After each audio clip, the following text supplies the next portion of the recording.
Hello friends, consult vice YouTube channel पर आपका स्वागत है। इस वीडियो में मैं आपके साथ दो इंपॉर्टेंट नोटिफिकेशन नंबर 55/2020 और नोटिफिकेशन नंबर 56/2020 को डिस्कस करूंगा। ये दोनों नोटिफिकेशन सीबीआईसी ने 27 जून 2020 को इशू किए हैं। ये दोनों नोटिफिकेशन जीएसटी अथॉरिटी और टैक्स पेयर को कंप्लायंस में रिलैक्सेशन प्रोवाइड करते हैं। सबसे पहले मैं आपके साथ डिस्कस करूंगा नोटिफिकेशन नंबर 55/2020 को। दोस्तों, आपको ध्यान होगा गवर्नमेंट ने 3 अप्रैल 2020 को एक नोटिफिकेशन इशू किया था, नोटिफिकेशन नंबर 35/2020। इस नोटिफिकेशन में गवर्नमेंट ने बताया था यदि एक जीएसटी अथॉरिटी को जीएसटी में कोई कंप्लायंस करना है, उसे कोई नोटिस इशू करना है, कोई ऑर्डर पास करना है, नोटिफिकेशन इशू करना है, कोई इंटीमेशन देनी है, अप्रूवल देनी है या इसी टाइप की कोई अन्य कार्रवाई करनी है, एक जीएसटी टैक्स पेयर जिसे जीएसटी के अंदर कोई रिपोर्ट फाइल करनी है, कोई अपील फाइल करनी है, उसे कोई रिटर्न सबमिट करनी है, स्टेटमेंट देनी है या कोई अन्य रिकॉर्ड जीएसटी में सबमिट करना है या इसी टाइप का कोई रिप्लाई फाइल करना है, तो गवर्नमेंट ने बताया था यदि उसे ये काम जीएसटी अथॉरिटी को और टैक्स पेयर को 20 मार्च 2020 से लेकर 29 जून 2020 के बीच में करने थे, तो गवर्नमेंट ने इसकी डेट को एक्सटेंड करके 30 जून 2020 कर दिया था। अब जो ये नया नोटिफिकेशन आया है, नोटिफिकेशन नंबर 55/2020, इस नोटिफिकेशन के थ्रू गवर्नमेंट ने बताया है यदि जीएसटी ऑफिसर और टैक्स पेयर को ये वाले काम 20 मार्च 2020 से लेकर 30 अगस्त 2020 के बीच में करने हैं, तो इसकी डेट को एक्सटेंड करके 31 अगस्त 2020 कर दिया है। तो ये एक बहुत बड़ी राहत है जीएसटी में।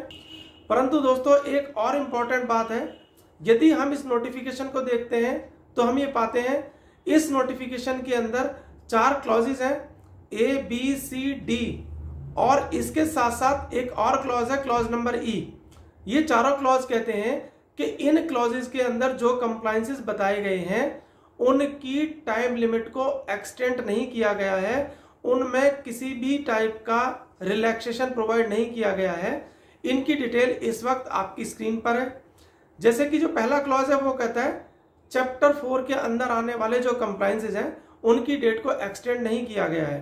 तो चैप्टर 4 बताता है टाइम ऑफ सप्लाई और वैल्यूएशन को।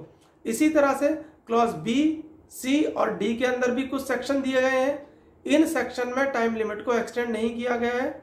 और ई जो क्लॉज है वो रूल के बारे में बात करता है। अब मैं आपके साथ डिस्कस करूंगा नोटिफिकेशन नंबर 56/2020 को। इस नोटिफिकेशन के थ्रू गवर्नमेंट ने नोटिफिकेशन नंबर 46/2020 को अमेंड किया है, जो कि 9 जून 2020 को इशू हुआ था। यह नोटिफिकेशन कहता है ऐसे केस में जहां रिफंड के क्लेम को रिजेक्ट करने के लिए कोई नोटिस इशू किया गया है और इसके लिए जीएसटी ऑफिसर द्वारा कोई ऑर्डर इशू करना है और ऑर्डर इशू करने की डेट 20 मार्च 2020 से लेकर 29 जून 2020 के बीच में आ रही है, तो गवर्नमेंट ने इस डेट को एक्सटेंड करके 30/6/2020 कर दिया था। अब गवर्नमेंट ने नए नोटिफिकेशन नंबर 56/2020 के थ्रू इस डेट को एक्सटेंड करके 31 अगस्त 2020 कर दिया है। कहने का मतलब यह है यदि रिफंड रिजेक्ट करने के रिलेशन में जीएसटी ऑफिसर द्वारा कोई नोटिस इशू किया गया है और उसे कोई ऑर्डर इशू करना है और ऑर्डर इशू करने की डेट 20 मार्च 2020 से लेकर 30 अगस्त 2020 के बीच में पड़ रही है, तो जीएसटी ऑफिसर रजिस्टर्ड पर्सन से रिप्लाई रिसीव होने के बाद 15 दिन के अंदर और 31 अगस्त 2020 के बाद, दोनों में से जो भी डेट बाद में हो उसके दौरान अपना ऑर्डर इशू कर सकता है। तो दोस्तों, इन नोटिफिकेशन के थ्रू गवर्नमेंट ने जीएसटी में कंप्लायंस में डेट को एक्सटेंड किया है और जीएसटी ऑफिसर और टैक्स पेयर दोनों को रिलीफ प्रोवाइड किया है। दोस्तों, मुझे उम्मीद है आपको ये मेरा वीडियो अच्छा लगेगा। आप इसे लाइक करें, शेयर करें। यदि अभी तक आपने इस YouTube चैनल को सब्सक्राइब नहीं किया है तो मेरी आपसे रिक्वेस्ट है इस YouTube चैनल को जरूर से जरूर सब्सक्राइब करें। Thank you very much.